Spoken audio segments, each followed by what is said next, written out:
ಕಮಲ್ ಹಾಸನ್ ವಿವಾದದ ಕುರಿತು ಮೈಸೂರಿನಲ್ಲಿ ಮಾಧ್ಯಮಗಳ ಜೊತೆಗೆ ಕನ್ನಡ ಒಕ್ಕೂಟದ ವಾಟಾಳ್ ನಾಗರಾಜ್ ಅವರು ಮಾತನಾಡಿ, ಕನ್ನಡದ ಬಗ್ಗೆ ವಿವಾದಾತ್ಮಕ ಹೇಳಿಕೆ ನೀಡಿರುವಂತಹ ನಟ ಕಮಲ್ ಹಾಸನ್ ಕನ್ನಡಿಗರಿಗೆ ಕ್ಷಮೆ ಕೇಳಲೇಬೇಕು. ಇಲ್ಲದೆ ಹೋದರೆ ಕರ್ನಾಟಕ ಬಂದ್ ಮಾಡುತ್ತೇವೆ.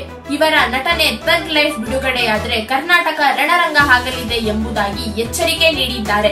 ಕಮಲ್ ಹಾಸನ್ ಕ್ಷಮೆ ಕೇಳದಿದ್ರೆ ಕರ್ನಾಟಕ ಬಂದ್ಗೆ ಕರೆ ನೀಡಲಾಗುತ್ತದೆ. ಈ ಬಗ್ಗೆ ಎಲ್ಲಾ ಸಂಘಟನೆಗಳ ಜೊತೆಗೆ ಮಾತನಾಡಿ ಬೆಂಬಲವನ್ನು ಕೇಳುತ್ತೇವೆ ಎಂದು ಹೇಳಿದ್ದಾರೆ. ಕನ್ನಡದ ಬಗ್ಗೆ ವಿವಾದಾತ್ಮಕ ಹೇಳಿಕೆ ನೀಡಿರುವಂತಹ ನಟ ಕಮಲ್ ಹಾಸನ್ ಕನ್ನಡಿಗರಿಗೆ ಕ್ಷಮೆ ಕೇಳಬೇಕು.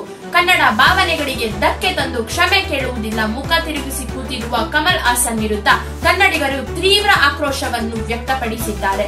ಕಮಲ್ ಹಾಸನ್ ಆ ಒಂದೇ ಒಂದು ಹೇಳಿಕೆಯ ಮೂಲಕ ಕನ್ನಡರ ಮನಸ್ಸಿಗೆ ನೋವನ್ನು ಉಂಟು ಮಾಡಿರುವುದು ಕನ್ನಡಿಗರ ಆಕ್ರೋಶಕ್ಕೆ ಕಾರಣವಾಗಿದೆ.